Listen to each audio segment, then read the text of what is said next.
Ships from the ancient classical world were very simple compared to the sophisticated vessels we have today, or so we might think. Yet two huge pleasure ships built for the mad Roman Emperor Caligula were discovered, which challenged historians' views of the ancients. It took a fascist dictator to rescue these amazing vessels and to reveal the secrets which had been lost for almost 2,000 years. These ships were the Titanics of the ancient world.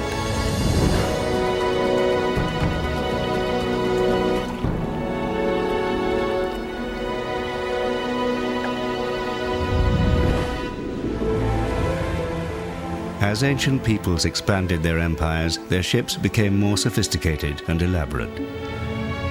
Our understanding of ancient ships has grown as the remains of more wrecks have been found deep under the oceans.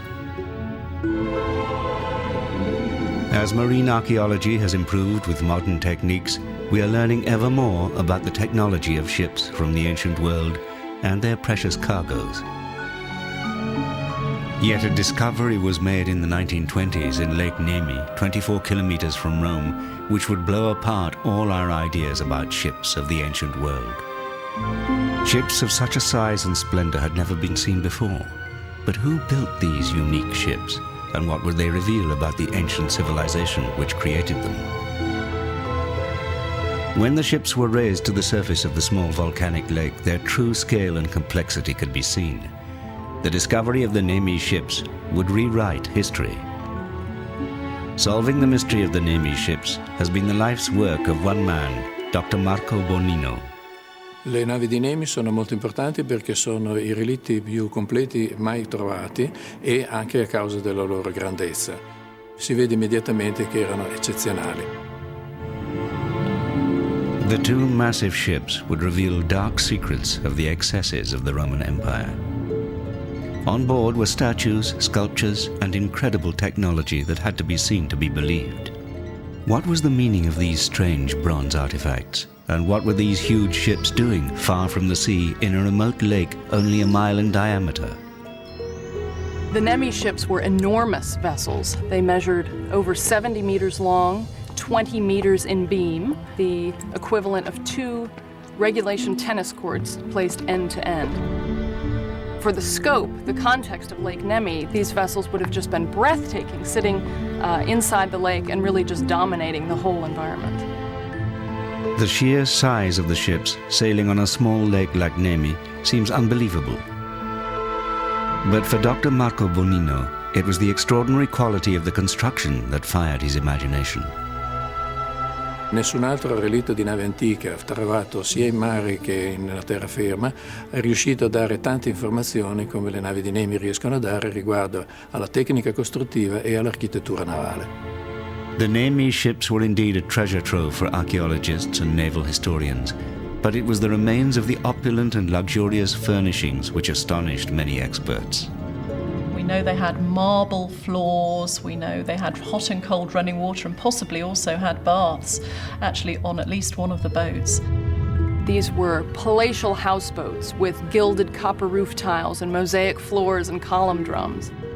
But on the other hand, they reflect the technological capability of Roman naval architects. Even the design of the anchor was revolutionary. Until its discovery, it was believed to have been an invention of the 18th century. C'era un sistema di meccanismi particolarmente avanzato che è stato trovato solo a bordo di queste navi. The mechanical devices on board the ships would shed new light on ancient technology. Yet there would be an even more incredible revelation. As the archaeologists removed lead pipes from the silt around the wreck, they noticed markings which astounded them. As they cleaned away the mud, the name of an infamous and despotic young Roman emperor was revealed, Gaius Caesar Augustus Germanicus, better known to the world as Caligula. Caligula became emperor in 37 AD at the age of just 25 years old. He was soon overwhelmed by the power and wealth in his hands. He gained a reputation as a cruel and sadistic ruler who squandered Rome's vast fortunes on hedonist pleasures. He solicited a kind of enthusiasm amongst the Roman people when he first came to power, but then very quickly the sources turn negative and tell us that he went mad, and they emphasize the indulgences of his reign. There are all sorts of stories of his cruelty that are related by Suetonius and others. Roman writers recorded how Caligula could not control his natural brutality and viciousness. He loved watching tortures and executions, and disguised in wig and robe, abandoned himself nightly to pleasures of gluttonous and adulterous living. Caligula probably was quite bloodthirsty. We know that he ripped the child from his sister's womb who he got pregnant, so I think anybody who's prepared to do that must have quite a bloodthirsty, macabre kind of attitude to life. But not all his interests were quite so gruesome. Caligula had a genuine love of the sea. He was the great-grandson of both Augustus and Mark Antony, respectively the winner and loser of the great sea battle of Actium that had decided the fate of Rome 2 generations earlier. He was also the grandson of Agrippa, the commander of the victorious fleet and builder of the original Pantheon. Sappiamo del resto che Caligola amava le navi. Le fonti antiche, in particolare Svetonio, citano delle navi che lui aveva fatto realizzare che si chiamavano liburniche, che era un tipo particolare di navi da mare. Ancient illustrations of Liburnians can be seen on Trajan's column in Rome. They were fast, maneuverable galleys, the favorite vessel of the pirates who had preyed on Roman merchant ships in the eastern Mediterranean. Caligula designed his own flamboyant version. One of the most interesting examples of Caligula's indulgences was his construction of a Liburnian galley, complete with a jeweled stern, multicolored sails, dining couches, a garden. And he used to sail in the early morning from Rome down to the Bay of Naples, part pirate, part king, part Roman emperor. From early in his reign, Caligula had been attracted by the Lake of Nemi with its sacred temple of Diana. It was a strange, mysterious place, far from civilization, a place where the Romans believed their gods and the spirits of their ancestors loved to frequent. The goddess Diana was closely linked with Lake Nemi. The lake itself was known as Diana's Mirror. Her cult, based on that of Artemis in Greece, was centuries old when Caligula came to Nemi. Diana è probabilmente anche a Roma, come Artemis, una divinità della selva, del bosco, quindi del mondo selvaggio extraurbano, e anche una divinità della transizione, cioè del passaggio e quindi anche dell'iniziazione. Caligula became obsessed by the sensual cult of Diana at Nemi.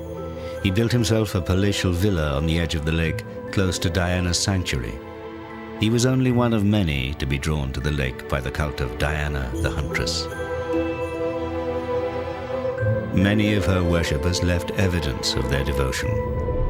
The Romans believed that the gods had to be placated by the presentation of offerings in return for favors. An array of beautiful and intriguing objects have been found at the site of Diana's temple. This is one of the bronzes of Diana herself. Here she is depicted in her short chiton, and at the back we can see evidence of a quiver. Sadly, the bow is no longer with us. She's also depicted with her arm up, and it is known that on her feast day, women who had been blessed by Diana and had prayers answered would parade carrying torches all the way to the sanctuary, wearing flowers in their hair. Ritual sex was integral to the Diana cult. But more disturbingly, human sacrifices were made close to the lake. During excavations in the 19th century, this platform was unearthed, which is thought by some to be the actual site where human sacrifices were performed. The dark combination of sex and death would have attracted Caligula. Probabilmente questo aspetto sanguinoso e cruento si e abbastanza interessava certamente Caligola, la cui vita sappiamo e la cui opera fu certamente in un ambito di tirannia e di tirannia estremamente sanguinosa, come sappiamo dalle biografie, in particolare da quella di Suetonio. Caligula enjoyed the more extreme aspects of the cult, and he re-established the shocking ceremony of the Rex Nemorensis for his entertainment. The Rex Nemorensis was king of the Grove. On an annual basis, the current king, who was a freed or runaway slave, would be challenged by a newcomer, another freed or runaway slave. This slave would fight the current king to the death.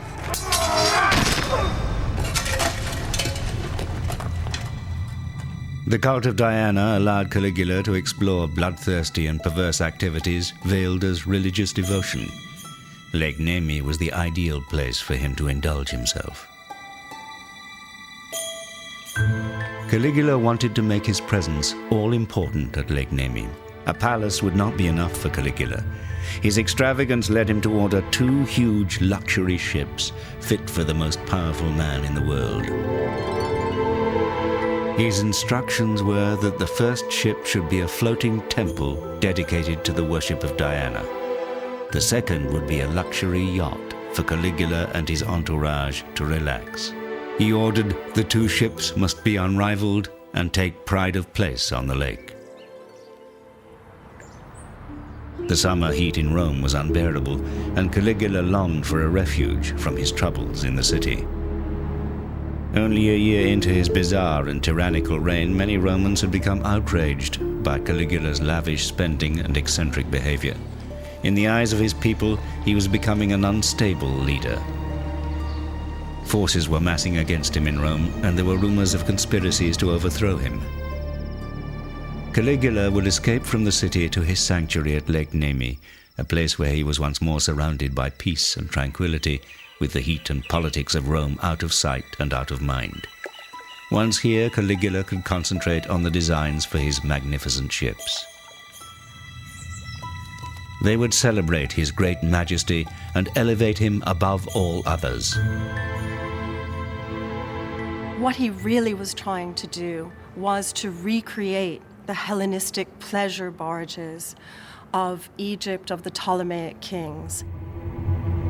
Caligula was inspired by ancient writings which tell of the decadence of the Hellenistic princes. The spoils of the empire of Alexander the Great had been shared amongst them upon his death in 323 BC. They used their vast riches to live extraordinarily self-indulgent lives and to build incredible ships on which they enjoyed luxury cruises. Principi ellenistici amavano dare feste oppure anche compiere delle feste di carattere religioso, diciamo, su navi che si chiamavano talamegoi, che tradotte letteralmente vorrebbero dire proprio navi da diporto. The largest of these floating pleasure palaces was the Syracusa. It was built for Heron of Syracuse around 240 BC and was believed to be 80 meters long. The Syracusa was said to have been the largest transport ship built in antiquity. On the upper deck, 400 soldiers were quartered. On the next deck, there were 142 first-class cabins, with many of the amenities of a modern cruise ship. The Syracusa was like a floating hotel, furnished with lavish goods and even providing a gymnasium and a chapel dedicated to Aphrodite, the goddess of love. It had dining rooms, shrines, promenades, a library, all of these things that were so important to Hellenistic palaces. It was a kind of floating palace. We're told by Athenaeus that it ended up in Alexandria because it was so large that it couldn't actually dock in any of the harbors of the Mediterranean. And so Heron donates it to the Ptolemaic king of Alexandria. Caligula was anxious not just to emulate, but to surpass the Hellenistic princes of Syracuse and Egypt. But on a lake as small as Nemi, where could such huge vessels be built? A temporary shipyard was established nearby, perhaps even on the site of the museum now dedicated to the colossal ships. Il cantiere è avvenuto proprio sulle rive del lago e probabilmente proprio dove ci troviamo noi, perché questa è la parte più pianeggiante del lago. Caligula summoned designers from the Roman naval headquarters at Misenum to work on his ships. His demands were a challenge, as the ships had to be of a shallow enough draft not to run aground in the lake, but at the same time be broad enough not to be made unstable by their heavy superstructure. It was a difficult task, creating ships of such unusual specifications. The palace ship apparently had one large building and several smaller ones, with antechambers and corridors. It had no means of propulsion and was dependent on being towed. The designers solved the problem of breadth and shallow draft by building the ship with no fewer than 5 keels. The second ship, which carried a temple perhaps dedicated to Diana, has proved easier to reconstruct. The temple was at the rear of the vessel, and there was a small square building at the prow with colonnades connecting the two. The temple ship was equipped with benches and outriggers for at least 100 oarsmen. Workmanship on both vessels was of the very highest quality. Le tecniche di costruzione comunque erano veramente molto avanzate, quindi questo presuppone a monte uno studio e un progetto ben preciso. It was on extravagant projects like these 2 extraordinary ships that Caligula frittered away the riches so carefully accumulated by his miserly predecessor, Tiberius. But what actually went on board these ships? It's obvious from the elaborate remains, the opulence, that hedonistic pursuits were high on the agenda of the Roman emperor and his friends. The marble, the mosaics, the elaborate decoration. This was a playground for Caligula and his mates.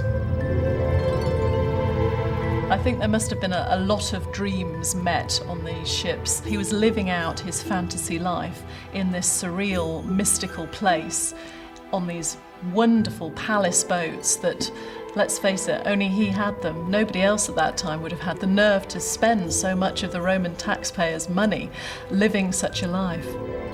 Among the most extraordinary artifacts discovered on the ships was a series of bronze animal heads designed to moor the small boats on which Caligula and his friends were ferried to and from the shore. I bronzi decorativi sono senz'altro la parte più conosciuta. Decoravano le testate delle travi e avevano una funzione apotropaica, cioè di allontanamento del male. When the bronzes were first revealed from the wreck, there was an excitement and shockwave which engulfed the archaeological world. The quality of the bronze casting indicated that there was a very magnificent find at the bottom of Lake Nemi. But what other treasures and ideas would also be found? Giuseppina Ghini, the director of the Nemi Museum, has in her basement an Aladdin's cave which demonstrates the technical virtuosity of the Roman shipbuilders. Questo è il magazzino che ora stiamo rimettendo a posto, dove sono esposti un po' di materiali provenienti dalle navi e un po' di materiali provenienti dal territorio, in particolare dal santuario di Diana, a cui peraltro poi le navi erano collegate, come vedremo dopo. E tra i materiali delle navi ci sono questi tubuli fittili che servivano per sostenere un pavimento, permettere che questo venisse riscaldato. So amazingly, the discovery of these terracotta tubes proved that these gigantic ships had an elaborate underfloor heating system, which would allow the emperor to walk over ornate underfloor heating almost 2,000 years ago. The clay cylinders stood on a layer of tiles placed on the ship's deck. Around the cylinders, a supply of hot air was circulated, heated by a furnace below decks. Walls were constructed in between the rows of cylinders, which supported a floor topped by a lavishly decorated mosaic. The mosaics on board, although perhaps not as grand as this example from Arles, France, would have had colorful and intricate designs. During excavations, small fragments were found of the ship's beautiful mosaic floors.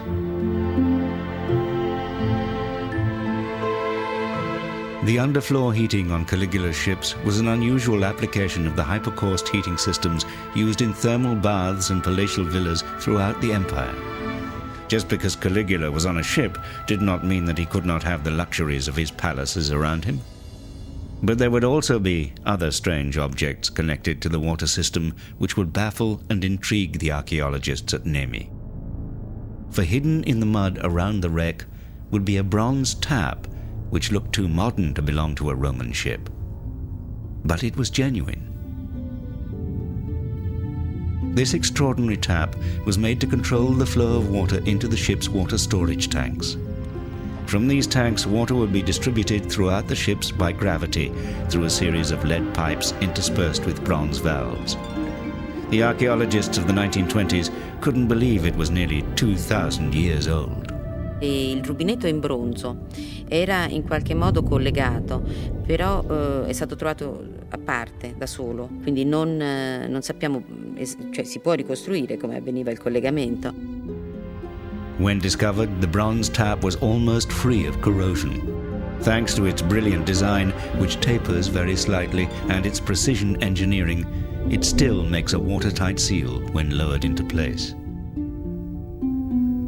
Remarkably, precision instruments of bronze like this tap are still being made today by almost exactly the same methods as those used by the Romans. The finds on the Nemi ships proved that the Romans used sophisticated casting techniques and were more skilled than was previously thought. The only difference between this modern tap and the Nemi one is 2,000 years. The tap found on the Nemi ships meant that we would have to rethink our perceptions of Roman engineering. But among the biggest surprise to greet the archaeologists was the complex construction of the ships themselves. I think if you asked anyone today how to go about building a ship, they would undoubtedly say you erect a skeleton of frames or ribs and then you wrap the planking around that skeleton. But in antiquity, the process was very different. The planks of the hull were connected to one another using mortise and tenon joinery. And then the frames of the vessel, or the ribs, were added into, actually inserted into that existing shell. The construction of the ship's timbers was so well preserved that it allowed scholars to examine in precise detail these Roman shipbuilding techniques. But there were other examples of this technique from the outer reaches of the Roman Empire. At Mainz in Germany in 1981, a group of 5 Roman ships was discovered, which are now on display in the Mainz Museum of Ancient Shipping. Das ganze Wrack ist übersät mit Nut-Feder-Verbindungen. Alle 25 bis 30 Zentimeter eine Verbindung, ein kleines Brettchen, das für das jeweils sich gegenüberliegende Nuten vorbereitet werden mussten. Im Wrack sind die Nut-Feder-Verbindungen nicht voll sichtbar. Man sieht nur die Sicherungsstifte, die verhindern sollten, dass sich Planken wieder auseinanderarbeiten. Although 700 years later than the Nemi ships, the Mainz ships are firmly in the shell-first construction tradition that we now know existed throughout the Mediterranean. Eine Gemeinsamkeit ist etwa die Art und Weise, wie Spanten und Außenhaut miteinander verbunden sind.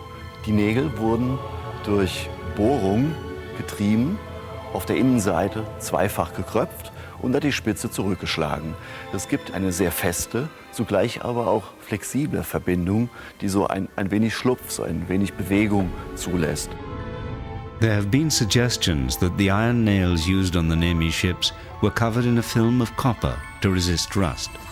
Richard Windley demonstrates the process. There is a theory that the Romans used a kind of electrolytic coating process to stop iron nails from rusting. What we're going to try and demonstrate is how that process works. This is the solution which we have here, which is a mixture of copper nitrate and an acidic agent. And we're going to place the nail into the copper solution, and the plating process should begin.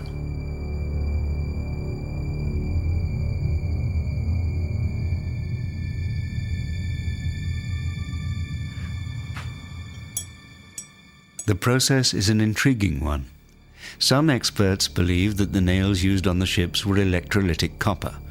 Others believe that they have lasted so well because copper was used in the smelting process. In the basement of the museum, the storeroom reveals yet more amazing detail about the whole construction of the Nemi ships. Potete vedere tutte queste casse che contengono migliaia e migliaia di chiodi che servivano per fissare i legni delle due navi. Ne vediamo qualcuno, ecco questo, che vedete piegato appositamente, perché doveva servire per collegare due assi dello scafo. Questi altri, in cui vedete in alcuni di questi sono ancora parti della lamina di piombo che faceva da rivestimento alla nave. The traditional methods of shipbuilding used on the Nemi ships can be traced back to ancient Egypt. Ancient Greek triremes, like this one carved on a rock in Rhodes, were also built using the same techniques.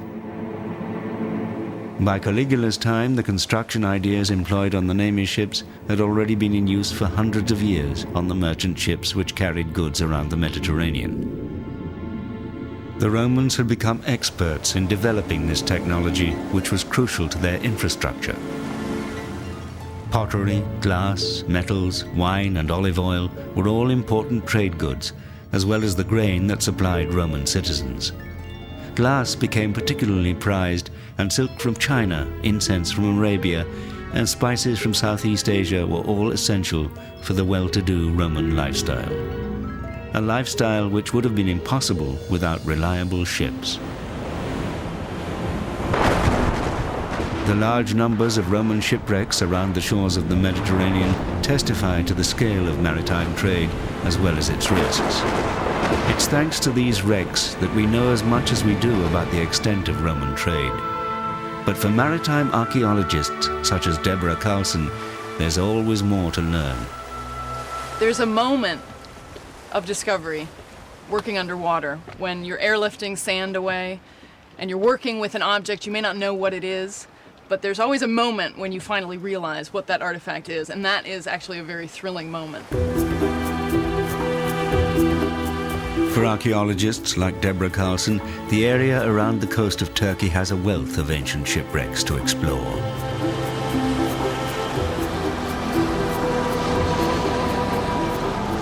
There's hardly any current down there. When we hit the bottom, try not to stir up because it's really a muddy, real silty bottom.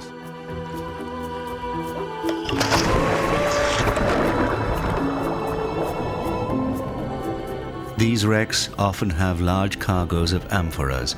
Many are still in remarkably good condition. The amphora, a two-handled clay jar, was a common container used by traders throughout the Mediterranean to transport many goods such as oil or wine. Merchant ships were rated in terms of the number of amphoras they could carry. The size and strength of the ships was critical, so the Romans' trade was efficient. Yet in rough seas, many shipments did not make it to their destination. And it's often only thanks to the heavy cargo that any fabric from the ship that contained them survives at all. In the Mediterranean, the ships that are preserved are merchant ships, by and large. And this is because the ships carried a cargo, whether it be amphoras or stones, that weighed the ship down, that pressed it down into the seabed and preserved it.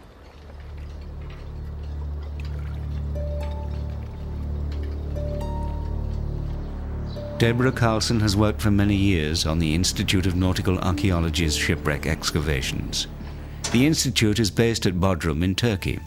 Their expeditions have produced some amazing finds around the Turkish coast. This is a partial amphora from a 5th century BC shipwreck. And then actually we have a more intact example down here, which gives you some idea of what one of these transport amphoras looks like.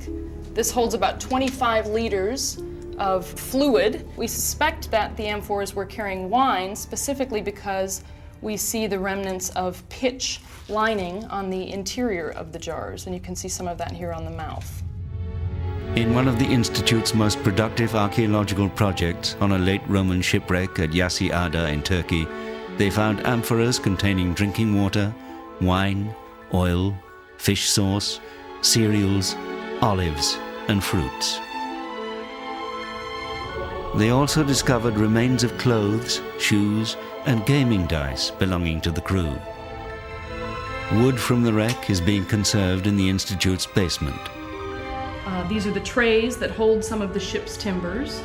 And in this example, we see one of the ship's ribs or frames that has been conserved in polyethylene glycol, or PEG. So this is what a ship's timber looks like once it has been stabilized and conserved. When the Nemi ships were brought to the surface in the 1920s, archaeologists discovered that the timbers were extraordinarily well preserved by the silt in the lake and by the collapsed material from the heavy structures weighing them down. Yet for many years prior to their discovery, local people had realized there was a mysterious secret lying at the bottom of Lake Nemi. The discovery of the Nemi ships is really a story unto itself, in that this is, in many ways, the development of maritime underwater archaeology. Even in medieval times, rumors circulated in the communities around the lake about the wrecks of two enormous ships that could sometimes be seen lying on the bottom. It wasn't long before treasure hunters and archaeologists were attracted to the lake, and bits of the ship's superstructure, amphoras and pieces of timber, were laboriously hauled up to the surface. For many centuries, locals living in the Alban Hills in this area knew about these legendary ships at the bottom of the lake, and there were various attempts to salvage these ships and to get at them. As early as the 15th century, the famous architect and scientist Leon Battista Alberti had a floating platform built and tried to raise pieces of the ships by means of hooks.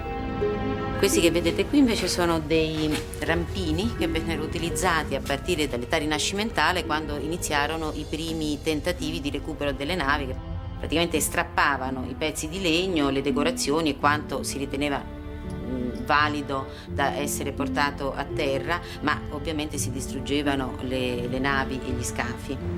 A century later, another historic attempt was made by Francesco Di Marchi. La prima attestazione di un sub, praticamente, il primo uomo che andava effettivamente sott'acqua. Diciamo che la struttura che utilizzava, che era in legno, una specie di casco in legno con un oblò di vetro, era su progetto di Leonardo da Vinci con alcune modifiche. Centuries would pass until 1827, when archaeologists decided to suspend a diving bell from a floating platform on the lake. It was considered partially successful when pieces of sculpture and mosaic flooring were salvaged. Then in 1885, Lord Saville, the British ambassador to Rome, discovered 1,500 incredible items at the site of Diana's temple at the edge of the lake. The huge collection of artifacts was later donated to Nottingham Museum in England. He got interested in archaeology while he was in Rome and did a number of excavations before actually purchasing the license to excavate Nemi himself as the chief archaeologist on the site. It must have been completely wonderful when these votives and the sculptures started turning up to realise exactly what an important find you'd actually made. Must have been absolutely terrific. 10 years later, this bronze head of Medusa was salvaged from the ships, and research into the feasibility of recovering the ships themselves became more intense. The Italian Navy enlisted the help of an expert diver to ascertain the exact position of the ships. He found them 180 meters apart, around 20 meters down. But no one could think of a way of safely raising them, until a certain fascist dictator came along. Mussolini seems to have taken every opportunity to associate his fascist regime with the glory of Imperial Rome. And he did this by sponsoring excavations, not only in Rome itself, but at Ostia. Mussolini was determined to associate the glories of ancient Rome with his own modern-day fascist regime. Many of his policies and dictates were influenced by Roman civilization. He planned to become a modern Roman emperor and to rebuild the old Roman Empire to its former glories. Archaeological excavations at Ostia, Nemi, and throughout Rome were integral to his grand scheme. Mussolini was obsessed by Roman archaeology. He hoped that he could associate his Italian fascist state with the glories of Imperial Rome. If he could link ancient and modern Rome together, he would be able to attract the intellectual middle classes to his fascist regime. The Nemi ships would be important as a political weapon. People pursued wrecks underwater for lots of different reasons, and the motives behind Mussolini's onslaught of Lake Nemes are very much in terms of linking himself to that glorious and great past, and effectively making himself grander and bigger and more important through the importance of the Nemi ships themselves. By involving himself with the Nemi ships, Mussolini believed he could associate himself with a Roman emperor. I think the Nemi ships carried an extra fascination for Mussolini because they gave a rare opportunity for an intimate insight into the personal life of a Roman emperor. But Mussolini's bid to bask in the reflected glory of ancient Rome seemed fraught with problems. Plans to lift the huge ships off the bed of the lake encountered insurmountable difficulties. But Mussolini had a cunning plan. He would exploit ancient Roman engineering technology in order to reveal the Nemi ships to the world for the first time in almost 2,000 years. He wouldn't raise the ships, he would lower the lake. To lower the lake, Mussolini planned to use a tunnel which had been bored through the hillside overlooking Lake Nemi centuries before the birth of Caligula. This almost unbelievable feat of engineering had been carried out in order to save the Temple of Diana at the edge of the lake from flooding. Amazingly, the Roman engineers had bored a hole about a mile long through the mountain to lower the water level in the lake. Mussolini's archaeologists knew that this tunnel in the hillside existed and would undertake an audacious plan to see if it could be used again. For Mussolini, the salvage of the Nemi ships with the aid of such magnificent early Roman technology became almost a sacred trust. Mussolini said, "It's a matter both of science and national pride, a debt of honor to the dignity of our nation." This Roman conduit, built in the 4th century BC, is one of the most extraordinary and least known pieces of civil engineering anywhere in the world. Che ci troviamo in questo punto è molto importante perché qui troviamo le scanalature di paratoie che servivano proprio per chiudere il condotto del canale. Queste paratoie, quindi bloccando questo materiale impuro, poi venivano rimossi attraverso quel pozzo là sopra da degli schiavi opportunamente addestrati che quindi mantenevano la pulizia dell'emissario lungo tutto il loro percorso. When the Romans built this conduit, they didn't simply start at one end and work their way through to the other. That was too easy. They had 2 teams of excavators, one on each side of the hill, and their surveying techniques were so accurate that the 2 groups of workers met almost precisely. Qui siamo in un punto molto importante perché, come possiamo vedere, ci sono delle linee di scavo su questa parete che ci indicano il senso di escavazione di una squadra che proveniva dal lato di percorrenza. In questo punto poi queste 2 squadre si sono andate a incontrare, infatti vediamo che qui all'interno abbiamo queste linee di scavo che sono nel verso opposto, cioè questo è il verso delle picconate che venivano date per produrre appunto il condotto idraulico. On the 20th of October 1928, Benito Mussolini arrived at the lake to switch on the huge turbines which were to pump the water up the hillside to the opening of the ancient conduit. Gradually, the water in the lake began to subside. It was a triumphant moment when the pumps began to push the lake water through the hillside. What would be revealed from the lake bed would astonish the world. The 2 ships would be seen for the first time in around 2,000 years. They were incredibly well preserved. The sheer size and condition of the ships would even surprise the archaeologists. But most significantly, these 2 ships and their marvelous furnishings would provide new evidence of the life of ancient Rome. From the remarkable finds produced by the earlier attempts at salvage, the archaeologists had realized that they were onto something special, and they weren't disappointed. Throughout the ships, the finely molded bronze fittings were breathtaking in their quality and condition. Each post head was individually modeled as a satyr, a faun, or a nymph.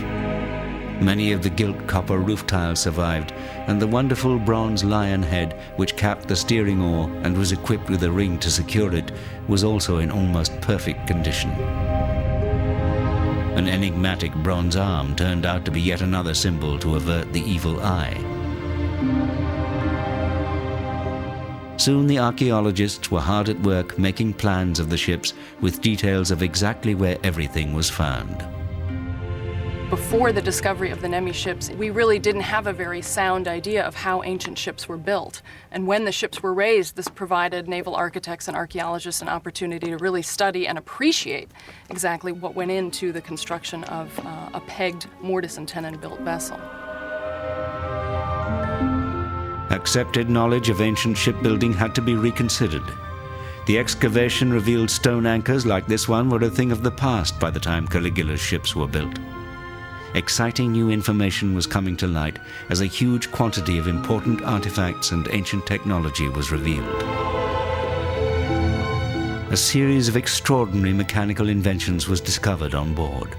This complex metal device has been reconstructed by the Nemi Museum.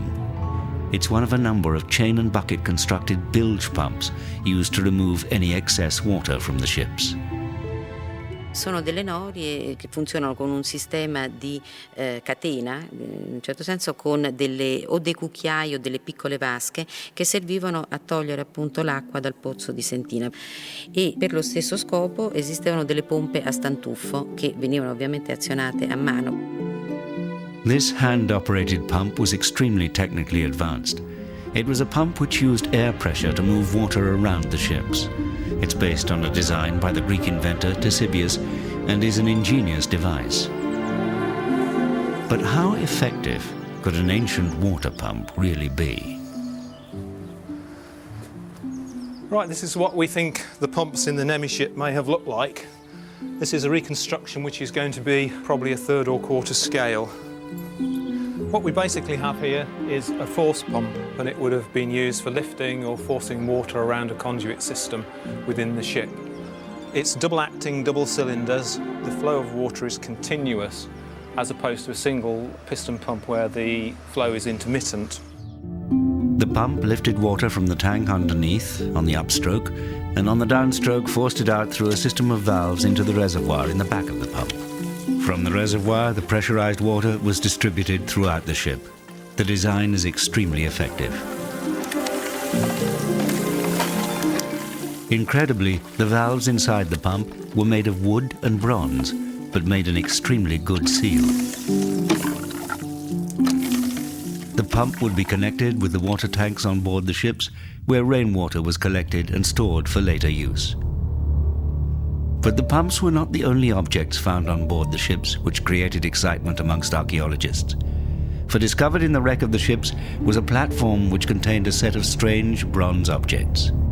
Under close examination, it was deduced that these were Roman ball bearings. This was an amazing find, as it had been believed that it was in the time of the Renaissance, with the work of Leonardo da Vinci, that ball bearings had first been mentioned in history. But these finds would predate da Vinci by 1400 years. 2 sets of ball bearings were found, but what were they used for?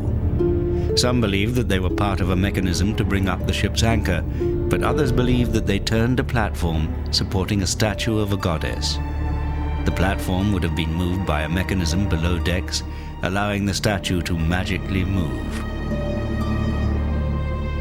One theory is that the platform carried a statue of Diana, but recently an alternative theory has been suggested. For some believe that the key to Caligula's strange behavior was an obsession with the rulers and gods of Hellenistic Egypt. It's thought he had traveled there as a young boy with his father Germanicus and become fascinated by everything Egyptian. He was especially interested by the brother and sister gods, Osiris and Isis. It seems that Caligula was keen to emulate the Hellenistic king of Egypt, Ptolemy IV, who married his sister and proclaimed them divine rulers. Caligula too had an incestuous relationship with his sister and encouraged the worship of Isis. Non a caso, proprio dopo la conquista dell'Egitto da parte di Augusto, vengono importati a Roma tutta una serie di credenze, di culti orientali. E anche qui a Nemi, infatti, nel santuario di Diana, a Diana si sovrappone Iside, questo forse proprio all'epoca di Caligola. So is this why Caligula was so keen to build for himself a floating pleasure palace like that of the Hellenistic rulers of Egypt? And was Caligula's fascination with the brother and sister gods, Osiris and Isis, simply a way of rationalizing his own lust for his sister Drusilla? Certainly contemporaries reported that his mourning for her following her early death was extravagantly histrionic. On the death of his sister Drusilla, Caligula deified her, giving her honors that had never been given to a Roman woman before, and in many cases would never again be given to a Roman woman. So his connection to the Ptolemies was much more personal, perhaps, and he saw them as also legitimizing this very particular relationship which he seems to have had with his sister. Caligula was assassinated in the 4th year of his reign at the age of just 29. So disgusted were the Romans by his greed, cruelty, and arrogance that his amazing ships were scuttled and left to rot at the bottom of the lake, only to be rescued upon the orders of Mussolini. But this wasn't the end of the story. A purpose-built museum was erected for the ships on the site where they had been built, on the edge of the lake. The ships were maneuvered carefully into it, and there they remained until, towards the end of the Second World War, the retreating German army set fire to them. The Nemi ships were almost totally destroyed. It was a disaster. È stata una grande tragedia che le navi di Nemi siano state bruciate. Qualcosa che potrebbe essere paragonabile al crollo del Colosseo o qualcosa del genere. Never before had ships of such magnificent quality, luxury, technical achievement, and state of preservation been discovered from the ancient world. After they were recovered from beneath the water, the Nemi ships were available for study to scholars and archaeologists for less than 15 years before their final destruction. It's something we'll never get back. I mean, that's information that's gone forever. Restoring the wreck of the museum was a relatively easy task. But what could be done about the ships? La perdita è una perdita veramente irreparabile perché non c'è l'equivalente in tutto il mondo né romano né antico, proprio per le conoscenze dell'architettura e dell'ingegneria navale nell'antichità. The museum, lovingly restored though it is, seems strangely empty. Though some wooden artifacts, like the Roman anchor, miraculously survived, the two small-scale models of the ships themselves are dwarfed by the memory of the originals. Qui vedete, li abbiamo restaurati da poco, sono alcuni dei legni che si sono salvati, un trave molto lungo è visibile esposto. Hanno ancora le tracce, addirittura l'odore del fuoco. The disaster seems catastrophic, but nevertheless, Dr. Giuseppina Ghini and her colleagues at the museum are determined to salvage something from the flames. Their ambitious plans involve nothing less than rebuilding one of Caligula's extraordinary ships from scratch. Si è trattato di costruire in primo luogo un disegno di ricostruzione archeologica. Fatto questo, ho potuto procedere al disegno di dettaglio che ho dato al costruttore navale di Torre del Greco che ha costruito la chiglia che è qui fuori. By reconstructing the Nemi ships, archaeologists hope once again to bridge the centuries and understand the navigators and shipbuilders of the ancient world. Caligula's ships have made us rethink our ideas about the technology of the Romans. Previously, we thought of huge pleasure boats as the stuff of myth, but the Nemi ships have made us re-examine these thoughts. It was the size of these ships and their advanced technology that truly astounded the world.